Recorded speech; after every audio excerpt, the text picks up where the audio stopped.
श्री कृष्ण कहते हैं, जिसने मन को जीत लिया है उसने पहले ही परमात्मा को प्राप्त कर लिया है, क्योंकि उसने शांति प्राप्त कर ली है। ऐसे मनुष्य के लिए सुख दुख, सर्दी गर्मी और मान सम्मान एक से है।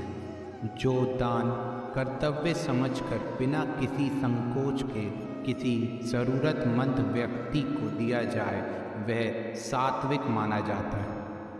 ईश्वर, ब्राह्मणों, गुरु, माता पिता जैसे गुरुजनों की पूजा करना तथा पवित्रता, सरलता, ब्रह्मचार्य और अहिंसा ही शारीरिक तपस्या है। भविष्य का दूसरा नाम है संघर्ष। जो बहुत खाता है या कम खाता है, जो ज़्यादा सोता है या कम सोता है, वह कभी भी योगी नहीं बन सकता। जो मुझे सब जगह देखता है और सब कुछ मुझ में देखता है, उसके लिए ना तो मैं कभी अदृश्य होता हूँ और ना वह मेरे लिए अदृश्य होता है। मैं हर जीव के हृदय में परमात्मा स्वरूप स्थित हूँ। जैसे ही कोई किसी देवता की पूजा करने की इच्छा करता है, मैं उसकी श्रद्धा को स्थिर करता हूँ, जिससे वह उसी विशेष देवता की भक्ति कर सके। जो विद्वान होते हैं वो ना जीवन के लिए ना ही मृत के लिए शोक करते हैं। जो जीवन का मूल्य जानता है, इससे उच्च लोक की नहीं अपितु अपयश प्राप्ति होती है। जीवन ना तो भविष्य में है ना अतीत में, जीवन तो इस क्षण में है। खुद को जीवन के योग्य बनाना ही सफलता और सुख का एकमात्र मार्ग है। जो पुरुष सुख तथा दुख में विचलित नहीं होता है और इन दोनों में समभाव रहता है, वह निश्चित रूप से मुक्ति के योग्य है। जिस प्रकार मनुष्य पुराने कपड़ों को त्याग कर नए कपड़े धारण करता है, उसी प्रकार आत्मा पुराने तथा व्यर्थ के शरीरों को त्याग कर नया भौतिक शरीर धारण करता है। जो कर्म को फल के लिए करता है, वास्तव में ना उसे फल मिलता है ना ही वो कर्म है। कर्म करो, फल की चिंता मत करो। फल की लालसा छोड़कर कर्म करने वाले पुरुष ही अपने जीवन को सफल बनाता है। जो मनुष्य कर्म में कर्म और अकर्म में कर्म देखता है, वह सभी मनुष्य में बुद्धिमान है और सब प्रकार के कर्मों में प्रवक्त रहकर भी दिव्य स्थिति में रहता है।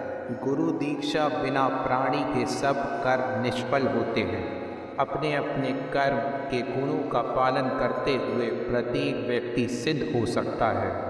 यज्ञ, दान और तपस्या के कर्मों को कभी त्यागना नहीं चाहिए, उसे हमेशा संपन्न करना चाहिए। जो बुद्धि धर्म तथा अधर्म, करणीय तथा अकरणीय कर्म में भेद नहीं कर पाती, वह राजा के योग्य है। जो पुरुष ना तो कर्म फल की इच्छा करता है और ना कर्म फलों से घृणा करता है, वह सन्यासी जाना जाता है। जो मनुष्य अपने कर्म फल प्रति निश्चित है और जो अपने कर्तव्य का पालन करता है, वही असली योगी है। मनुष्य जो चाहे बन सकता है, अगर वह विश्वास के साथ इच्छित वस्तु पर लगातार चिंतन करे तो। जो हुआ वह अच्छा हुआ, जो हो रहा है वह अच्छा हो रहा है, जो होगा वह भी अच्छा होगा। मेरा तेरा, छोटा बड़ा, अपना पराया, मन से मिटा दो, फिर सब तुम्हारा है और तुम सबके हो। अगर कोई प्रेम और भक्ति के साथ मुझे पत्र, फूल, फल या जल प्रदान करता है तो मैं उसे स्वीकार करता हूँ। जिसने मन को जीत लिया है, उसके लिए मन सबसे अच्छा मित्र है, लेकिन जो ऐसा नहीं कर पाया है, उसके लिए मन सबसे बड़ा दुश्मन बना रहेगा। मैं ही लक्ष्य पालन करता स्वामी, साक्षी, धाम, शरण स्थली तथा अत्यंत प्रिय मित्र हूँ। मैं सृष्टि तथा ब्रह्मांड, सबका आधार, आश्रय तथा अविनाशी बीज भी हूँ। जब भी और जहाँ भी अधर्म बढ़ेगा, तब मैं धर्म की स्थापना हेतु अवतार लेता रहूँगा। भक्तों का उद्धार करने, दुष्टों का विनाश करने तथा धर्म की फिर से स्थापना करने के लिए मैं हर युग में प्रकट होता हूँ। जो लोग मुझे निरंतर भाव से मेरी पूजा करते हैं, उनकी जो अवस्थाएं होती हैं उन्हें मैं पूरा करता हूँ और जो कुछ उनके पास है उसकी रक्षा करता हूँ। मैं वह काम हूँ जो धर्म के विरुद्ध नहीं है। जो मेरे आविर्भाव के सत्य को समझ लेता है वह इस शरीर को छोड़ने पर इस भौतिक संसार में पुनर्जन्म नहीं लेता, अपितु मेरे धाम को प्राप्त होता है। जिस भाव से सारे लोग मेरी शरण ग्रहण करते हैं उसी के अनुरूप मैं उन्हें फल देता हूँ। डर धारण करने से भविष्य के दुख का निवारण नहीं होता, डर केवल आने वाले दुख की कल्पना ही है।